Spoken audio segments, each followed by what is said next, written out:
Here's your question. Who should be allowed to give you a tour of the nation's capital? That's a question before a D.C. court today, and our John Gonzalez explains.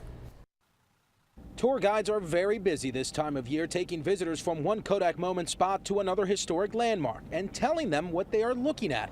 Well, the city says they can't speak without a license. I assumed that everybody that was telling me all the history and facts knew what they were talking about. The owners of SEGs in the city are at the U.S. Court of Appeals today fighting a decision that could land them in jail for 3 months and force them to pay stiff fines. After being barred from giving tours, Tanya Edwards and Bill Main sued the city over its tour guide licensing law. They describe it as an unconstitutional scheme. Tidbits of information that particularly tourists and particularly foreign tourists would appreciate. And you were told you cannot do that without a license? The regulations purport to prevent us from doing that.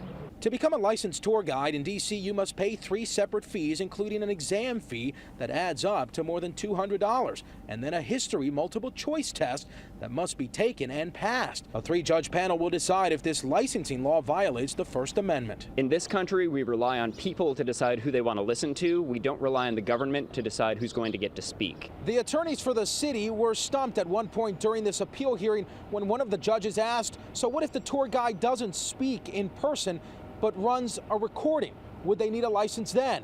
The attorneys answered, well, no. A decision on this should come down in the next few months.